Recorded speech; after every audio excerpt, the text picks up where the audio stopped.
warahmatullahi wabarakatuh.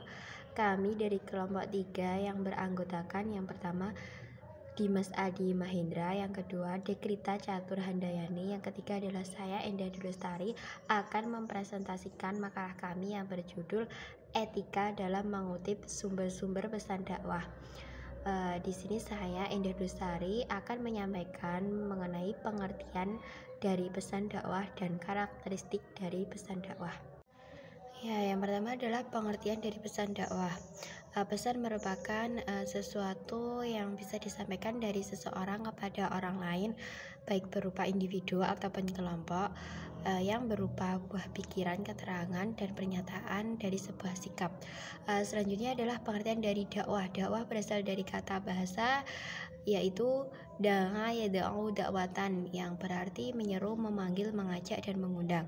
Secara istilah adalah mengajak seseorang untuk berbuat kebaikan yang pelakunya adalah Allah, Nabi, dan para Rasul, serta orang-orang yang beriman dan beramal saleh. Ya, di sini materi atau pesan dakwah merupakan unsur yang sangat penting dalam proses dakwah. Jadi dapat disimpulkan bahwa pesan dakwah adalah sesuatu yang disampaikan oleh dai kepada mat'u, baik dalam bentuk lisan, tulisan, dan tingkah laku, yang dilakukan secara sadar dan terencana tanpa adanya suatu paksaan, yang bersumber dari Al-Quran dan hadis. Yang kedua adalah karakteristik pesan dakwah. Yang pertama adalah orisinal dari Allah. Orisinalitas merupakan karakteristik pesan dakwah yang bersumber atau yang berasal dari teks Al-Quran dan hadis. Jadi pesan dakwah benar-benar murni berasal dari Allah. Wahyu Allah tidak diperuntukkan untuk bangsa-bangsa tertentu, melainkan untuk umat Islam sepanjang masa. Yang kedua adalah mudah dan membawa kebaikan. Yang ketiga adalah seimbang, dan yang keempat adalah universal atau mencakup semua aspek bidang manusia, dan yang terakhir adalah rasional. Selanjutnya akan disampaikan oleh teman saya. Assalamualaikum warahmatullahi wabarakatuh. Selanjutnya saya akan meneruskan presentasi dari teman saya, yaitu tentang sumber pesan dakwah, dan yang kedua yaitu jenis pesan dakwah.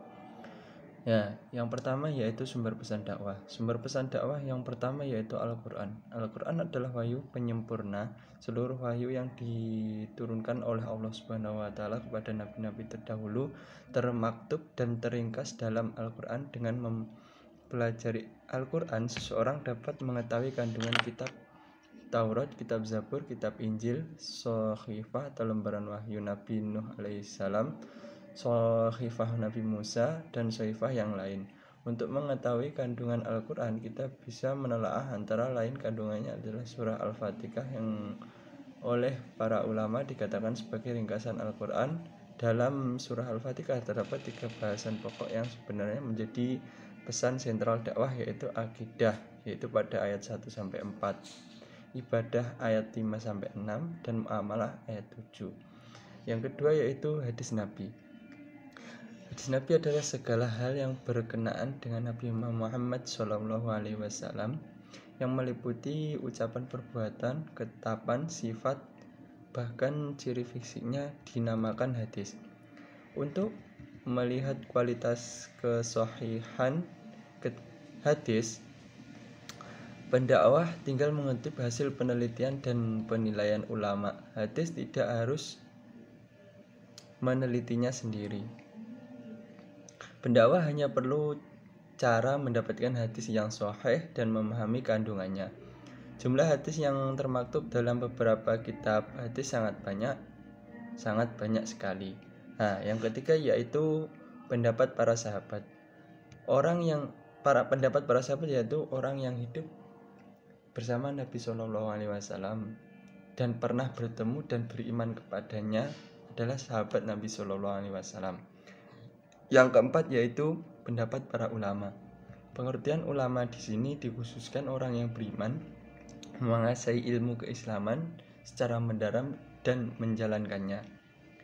Biasanya ini kan dia berperan sebagai tokoh agama yang berpengaruh.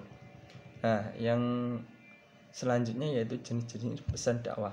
Nah, pesan dakwah itu jenis-jenis pesan dakwah yang pertama yaitu satu akidah. Dalam pesan dakwah berupa akidah meliputi pesan kepada makmum untuk meningkatkan keimanan di dalam dirinya.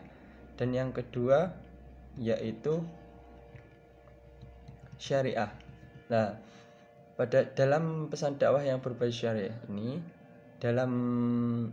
di dalamnya meliputi tata cara kita dalam beragama seperti ibadah dalam arti khas, toharoh, sholat, saum atau puasa, zakat dan juga haji. Dan muamalah dalam arti luas, al-qanun, al-ikhlas atau hukum perdata, dan al-qanun al-am atau hukum publik.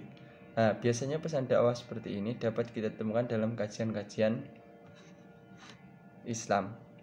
Yang ketiga yaitu akhlak. Dalam pesan dakwah yang berbasis akhlak biasanya meliputi akhlak kepada al-khaliq dan makhluk atau manusia serta non-manusia. Nah, dari ketiga jenis pesan dakwah di atas harus diletakkan secara hierarkis. Maksudnya, mula-mula seseorang harus memperteguh akidah, selanjutnya menjalankan syariat, dan kemudian menyempurnakan akhlak. Pada posisi puncak inilah maksud diutusnya Nabi Muhammad SAW, yaitu menyempurnakan akhlak manusia. Nah, berdasarkan asumsi tersebut, dengan memperkuat iman seseorang, pendakwah akan lebih mudah bagi mereka untuk memberikan dakwah, bahkan membantu merubah seseorang menjadi lebih baik. Jika pendakwah memiliki iman yang teguh, pendakwah diperkenankan mengajarkan cara-cara menjalankan agama. Nah, pendakwah harus memiliki hati bersih dan merasa hidupnya dipantau oleh Allah Subhanahu wa taala. Sekian penjelasan dari saya. Apabila ada kurang lebihnya saya mohon maaf. Assalamualaikum warahmatullahi wabarakatuh. Sumber materi pesan dakwah.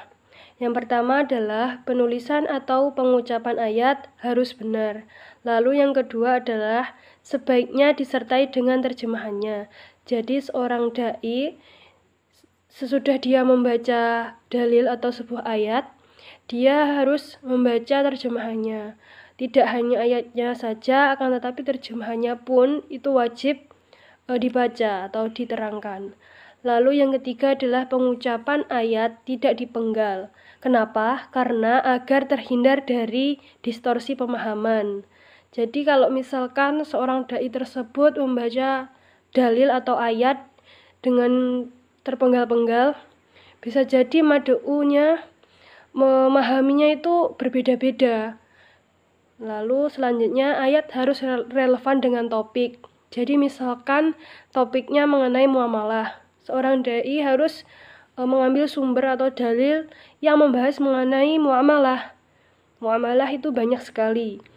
Tidak boleh seorang dai itu mengambil topik yang misalkan muamalah mengambil dalil itu mengenai syariat, itu tidak boleh karena tidak sesuai.